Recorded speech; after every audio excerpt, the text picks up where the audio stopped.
जय जोहार, नमस्कार। दैनिक छत्तीसगढ़ चैनल देख रहे हैं आप। मैं हूं आपके साथ अभिजीत कुमार और करते हैं आज की खबरों की शुरुआत सबसे पहली बड़ी खबर के साथ। इससे पहले छत्तीसगढ़ से अगर आप और देखना चाहते हैं रोजाना छत्तीसगढ़ के समाचार तो नीचे लाल कलर का सब्सक्राइब बटन दिया है जिसे दबाकर चैनल को आपको सब्सक्राइब करना है। पहली बड़ी खबर, 1 सितंबर को रायगढ़ दौरे पर रहेंगे मुख्यमंत्री बघेल। जिले के पहले आत्मानंद हिंदी उत्कृष्ट विद्यालय का शुभारंभ भी करेंगे। कलेक्टर ने तैयारियों का जायजा भी ले लिया है। छत्तीसगढ़ के रायगढ़ जिले में हायर सेकेंडरी स्कूलों को स्वामी आत्मानंद उत्कृष्ट विद्यालयों में बदला जाएगा। हालांकि यहां हिंदी माध्यम में ही पढ़ाई होगी। जिले के 123 में से 45 स्कूलों को इसके लिए प्रस्तावित कर लिया गया है। रायगढ़ का पहला आत्मानंद हिंदी मीडियम स्कूल लोइंग का सरकारी विद्यालय बनेगा। 1 सितंबर को मुख्यमंत्री भूपेश बघेल रायगढ़ दौरे पर रहेंगे। इस दौरान वे इसका शुभारंभ करेंगे। वहीं लोइंग में आम सभा का आयोजन भी किया जाएगा जिसकी तैयारियां अंतिम चरण में है। जिन जिलों में डीएमएफ फंड पर्याप्त मात्रा में है उन जिलों के हायर सेकेंडरी और हाई स्कूलों को स्वामी आत्मानंद उत्कृष्ट विद्यालयों में बदलना है। इसकी शुरुआत लोइंग से होगी, इसीलिए मुख्यमंत्री भूपेश बघेल का हेलीकॉप्टर सीधे यहीं उतरेगा।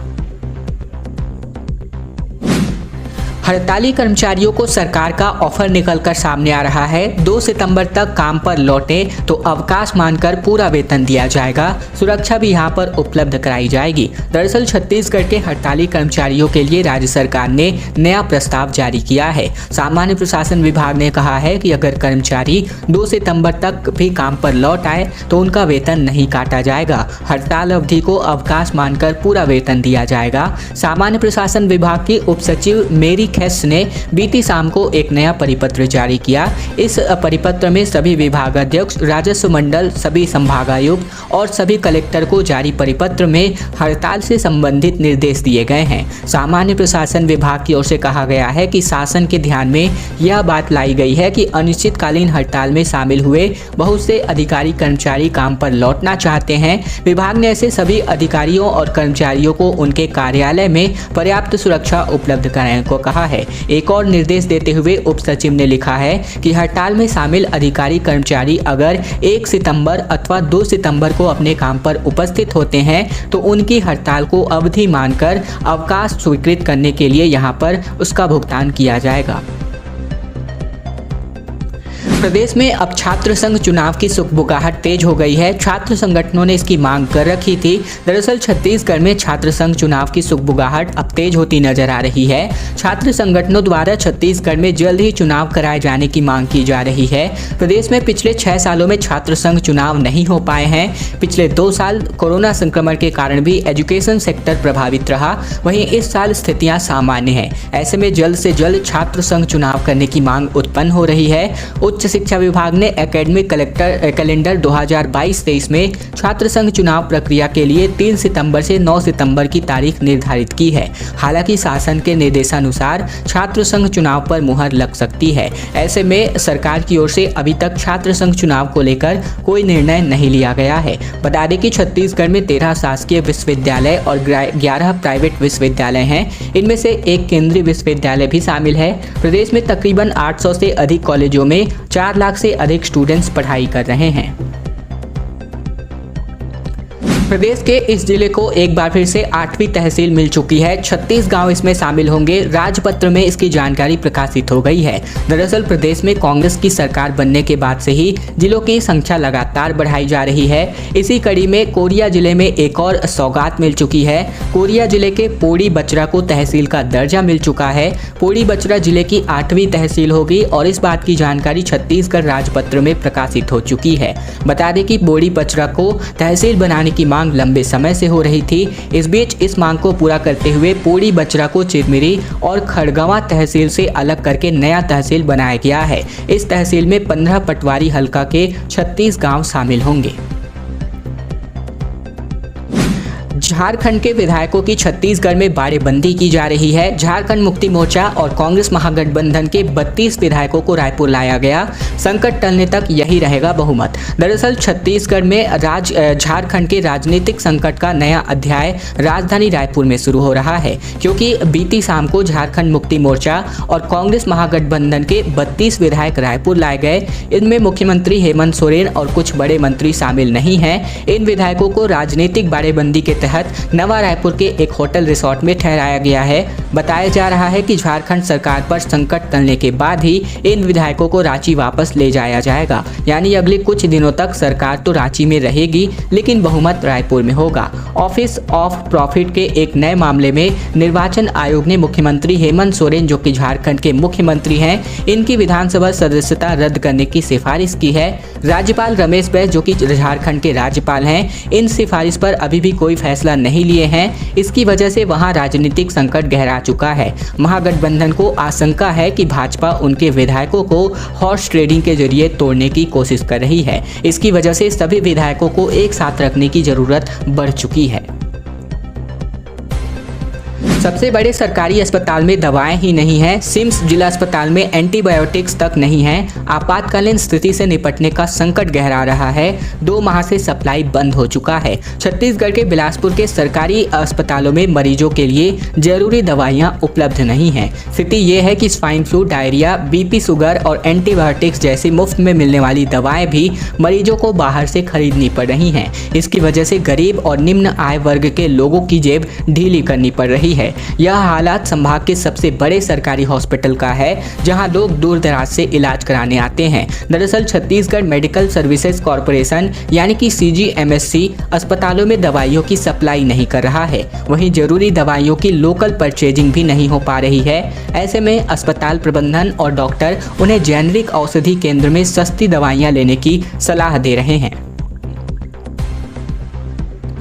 छत्तीसगढ़ में औसतन हर दिन में 3 महिलाओं से दुष्कर्म का ये आंकड़ा जो है निकलकर सामने आ रहा है। हत्या और लूट जैसे अपराध भी छत्तीसगढ़ में बढ़े। NCRB ने यहाँ पर एक आंकड़ा जारी किया है। रेप के मामले में छत्तीसगढ़ देश में 12वें नंबर पर है। देश भर के राज्यों में तकरीबन हुई दुष्कर्म की घटनाओं को लेकर NCRB ने रिपोर्ट जारी की है। छत्तीसगढ़ में साल 2021 में 1093 दुष्कर्म के मामले दर्ज किए गए हैं। यानी अगर औसत निकाले तो हर दिन तकरीबन 3 दुष्कर्म की घटनाएं छत्तीसगढ़ में हो रही हैं। ये वे आंकड़े हैं जिनके केसेस पुलिस थानों में रजिस्टर्ड हुए और देखा गया है कि इन दुष्कर्म जैसी वारदातों में बहुत सी शिकायतें थानों तक पहुंचती ही नहीं हैं। दरअसल दुष्कर्म के ही मामले में दूसरे राज्यों पर गौर करें तो राजस्थान में सबसे अधिक, मध्य प्रदेश में दूसरे नंबर पर, उत्तर प्रदेश तीसरे नंबर पर, जबकि महाराष्ट्र चौथे और इस प्रकार छत्तीसगढ़ 12वें नंबर पर है। 1 सितंबर को सरकारी कर्मचारियों की छुट्टी होगी। सामान्य प्रशासन विभाग ने ऐच्छिक अवकाश घोषित कर दिया है। छत्तीसगढ़ सरकार ने नवाखाई के मौके में छुट्टी पर परिवर्तन किया है। अब 3 सितंबर शनिवार की जगह 1 सितंबर गुरुवार को ऐच्छिक अवकाश घोषित कर दिया गया है। इस संबंध में छत्तीसगढ़ सरकार के सामान्य प्रशासन विभाग ने आदेश जारी कर दिया है। साथ ही इसके साथ ही यह आदेश राज्य सरकार के सभी विभागों को भेज दिया गया है। बता दें कि छत्तीसगढ़ की राजधानी रायपुर सहित प्रदेश के अलग अलग हिस्सों में बड़ी संख्या में उत्कल समाज के लोग रहते हैं। यही वजह है कि सरकार ने ऐच्छिक अवकाश देने का निर्णय लिया है। नुआखाई ओडिशा में मनाया जाने वाला एक विशेष पर्व है और इसे गणेश चतुर्थी के ठीक अगले दिन मनाया जाता है। नुआखाई किसानों का भी त्योहार है, जिसे नाबन्ना के नाम से माना जाता है। गारमेंट फैक्ट्री में रोजगार के अवसर आप लोगों के लिए हैं, क्योंकि पहले यहाँ पर ट्रेनिंग देंगे, फिर 500 लोगों की यहाँ पर भर्ती होगी। 8,000 रुपये तक यहाँ पर वेतन मिल सकता है। छत्तीसगढ़ के बीजापुर जिले में गारमेंट फैक्ट्री में सिलाई का काम करने के लिए बम्पर भर्ती निकली है। सिलाई के लिए पहले 2 महीने का प्रशिक्षण दिया जाएगा, फिर कुल 500 लोगों के एक साथ भर्ती की जाएगी। सिलाई ऑपरेटर को हर महीने 3500 से लेकर 8,000 रुपये तक सैलरी मिलेगी। आवेदन करने के लिए हितग्राही बीजापुर जिले के कौशल विकास प्राधिकरण के कक्ष क्रमांक D19 जिला कलेक्ट्रेट कार्यालय में संपर्क कर सकते हैं। जिला प्रशासन महिलाओं के सशक्तिकरण एवं उन्हें आत्मनिर्भर बनाने के लिए जिले में गारमेंट फैक्ट्री खोल रहा है और एक ही छत के नीचे 500 लोग एक साथ सिलाई का काम करेंगे। त्योहारों के मौके पर 60 ट्रेनों के रद्द होने के मामले में मुख्यमंत्री भूपेश बघेल ने केंद्र पर तंज कसते हुए कहा कि थाली बजाएं, ताली बजाएं या फिर घंटी बजाएं। दरअसल छत्तीसगढ़ से गुजरने वाली 60 ट्रेनों के रद्द होने के मामले में मुख्यमंत्री भूपेश बघेल ने केंद्र सरकार पर तंज कसा है। सीएम भूपेश बघेल ने ट्विटर पर ट्वीट करके कहा है कि जनता पूछ रही है कि ऐसा क्या करे जिससे अत्याचार रुके। सीएम ने पीएम मोदी के थाली बजाए, ताली बजाए और मोमबत्ती जलाए के नारे को लेकर भी हमला बोला है। 10,000 शिक्षकों की सीधी भर्ती होगी और शिक्षा विभाग ने इसके लिए प्रस्ताव तैयार कर लिया है। सहायक शिक्षक के सबसे ज्यादा पद इसमें आपको देखने को मिलेंगे। छत्तीसगढ़ सरकार अब प्रदेश के सरकारी स्कूलों के लिए 10,000 शिक्षकों की भर्ती करने जा रहा है। शिक्षा विभाग ने इसके लिए प्रस्ताव बनाकर तैयार कर लिया है। संभावना है कि ये प्रस्ताव हफ्ते भर बाद यानी 6 सितंबर को प्रस्तावित भूपेश बघेल मंत्रिमंडल की बैठक में रखा जाए। प्रस्ताव कैबिनेट में मंजूर होने के बाद अगले कुछ महीने में भर्ती की प्रक्रिया शुरू कर दी जाएगी। इससे पहले साल 2019 में शिक्षकों की सीधी भर्ती के लिए आवेदन मंगाए गए थे। 14,580 पोस्ट के लिए भर्ती प्रक्रिया 3 साल चली और कुछ दिन पहले ही अंतिम काउंसलिंग भी हो गई है। ऐसे में अब बात करें तो मुख्यमंत्री भूपेश बघेल ने कुछ ही दिन पहले शिक्षकों की भर्ती को लेकर घोषणा की थी, जिसके अनुरूप प्रस्ताव तैयार कर लिया गया है। रायपुर नगर निगम अब यहां पर पानी बेचेगा। एसटीपी यानी कि सीवरेज ट्रीटमेंट प्लांट के जरिए उद्योगों को साफ पानी बेचने का यहां पर प्रोजेक्ट शुरू होगा।